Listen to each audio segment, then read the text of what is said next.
Hello everyone, namaste, how are you all? Good afternoon. It's Tuesday and we're back. I think most people are back at work today. I know the kids have gone back today, well most of the kids have gone back today. So just let me know how you're feeling. Let me know how the day is going for you so far. How is your year going? How is your year going so far? So we're only on day 4 of the new year, but I know lots of people are starting to feel a bit like they're falling off the wagon already, or maybe you've had your resolutions and they're not quite working out as you thought. So I thought I'd come on here and tell you a little bit. I'll try not to move too much because that sun's going to blind you. Talk to you a little bit about Ritucharya, which is Ayurvedic, and it means working with the seasons. So Ritucharya is about including different rituals, if you like, different little techniques every day that can help you work with the seasons. And this is really important with achieving your goals and helping you to stay focused with what it is that you want to change or bring into your life. And a mantra that I've been using as well, which is really popular at this time of year. So if you're really into your mantra, then you might be using this already. You may be using something quite similar. And this is a mantra that I'm going to be using in my classes. So I'm back teaching tomorrow night. If any of you want to join me, you're more than welcome. 6:30 at Tribe Studio in Penwitham. Every Wednesday I'll be there. If you want to join me, you can book on their website. And this weekend I'm teaching Discover Ayurveda, all about yoga and Ayurveda, and we're going to be really focusing on different ways to improve your daily routine to bring you that deep equilibrium and balance that everybody is striving for. Okay, so Ritucharya, basically the seasons fall into different doshas. So we have spring and late winter, which is not where we're at right now. As you're coming on, just say hi. Let me know that you're there. If you're watching on the replay, just say replay. Let me know how you're feeling. Let me know how your year is going so far. So Ritucharya is working with the seasons, and every season has a dosha. So spring and late winter, not where we're at right now. We're sort of middle to early winter.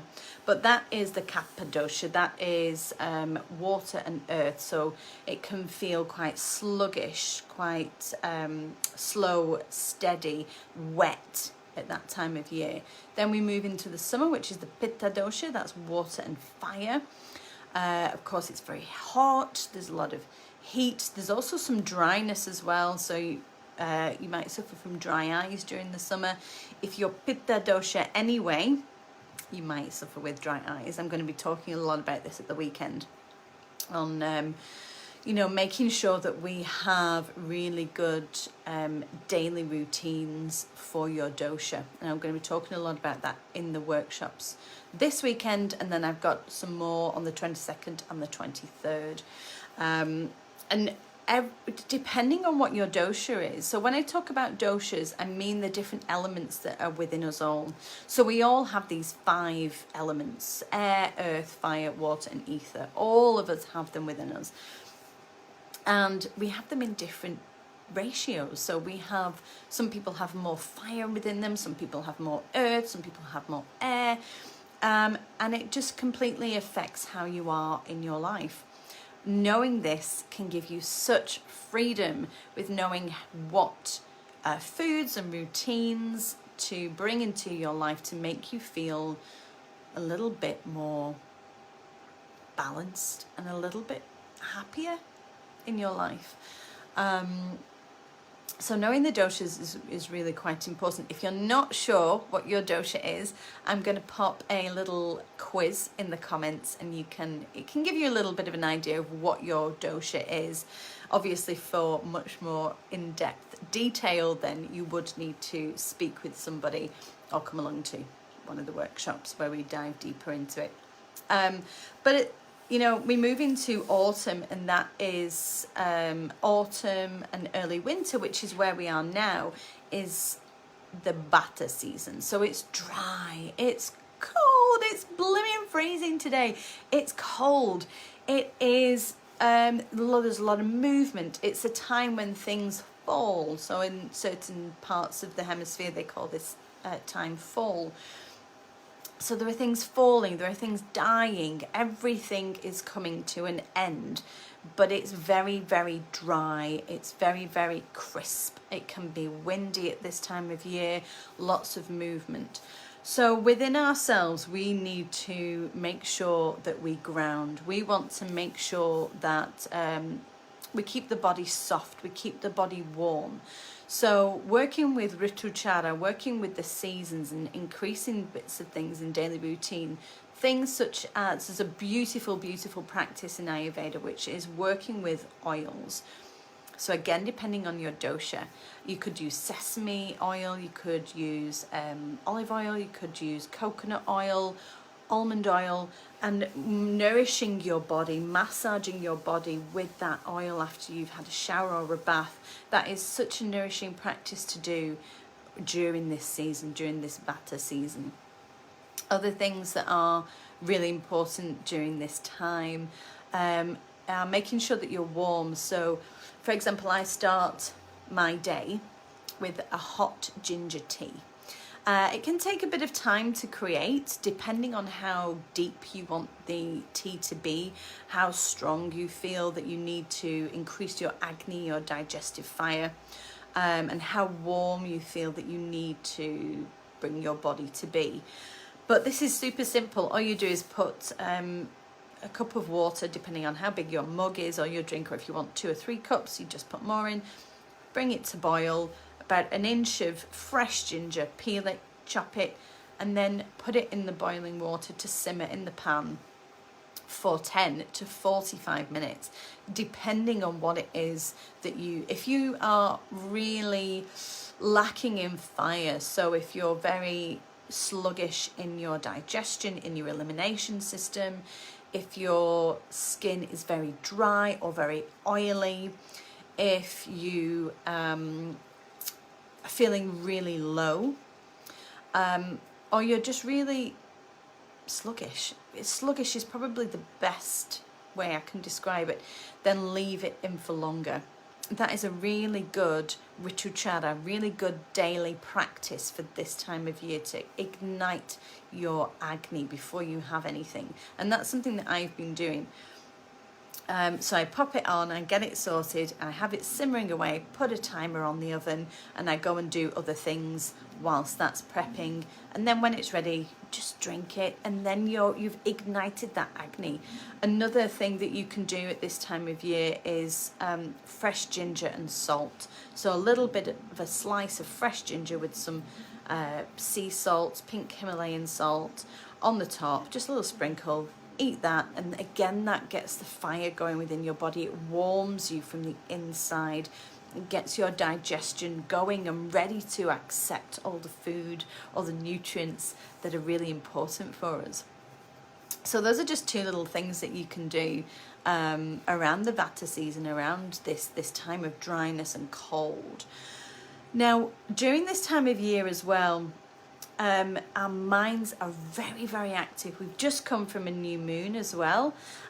So our minds are really, really in overload. You'll be finding probably that you've got loads of ideas. If you're a creative anyway, if you're naturally high in Vata dosha and you get lots of creative ideas, you probably just cannot keep up with what your mind is saying to you at the moment. And something that you can do to just help you to feel a little bit more stable, help you to feel a little bit more grounded, is to bring a mantra into your daily life, your daily practice. And this is a mantra that I am going to be bringing into my classes over this Vata period. And the mantra is Yogash Chitta Vritti Nirodhah. And it literally means the stopping of the mind, the seizing of the mind. So Yogash is you know, the union, the practice, the being. Chitta means your mind. Chitta is the mental capacity. Chitta is thought, movement. And Chitta is, your mind is like a monkey.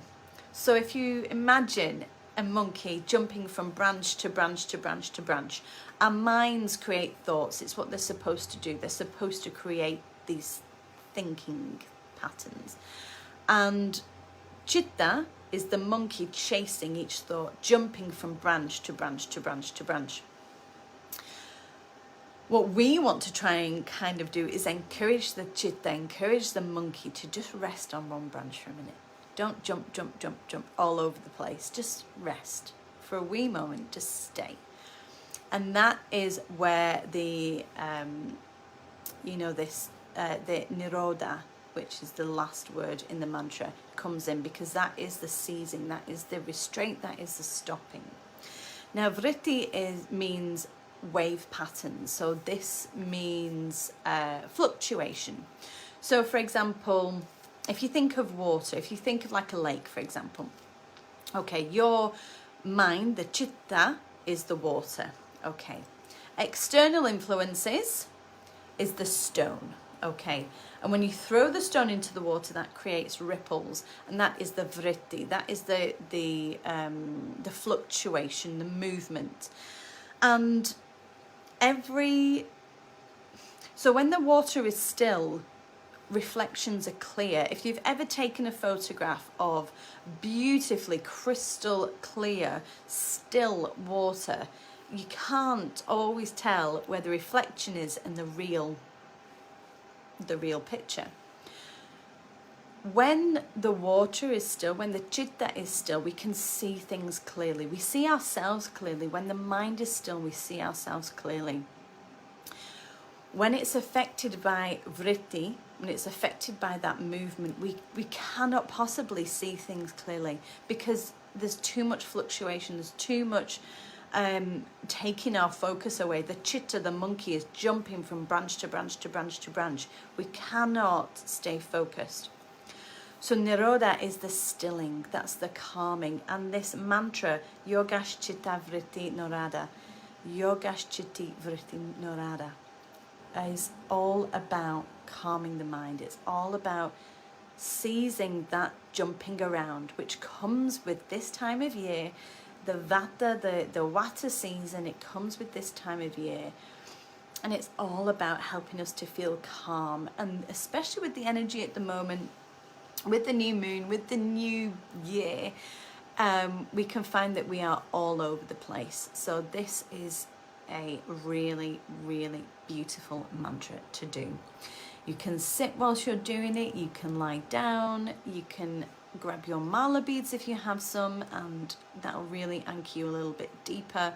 But it allows you to start to become the onlooker of your thoughts, the witness of your thoughts, rather than allowing yourself to get trapped within them instead. So it's a really beautiful mantra to use, and it's a really good way to tame that chitta, that monkey. All right.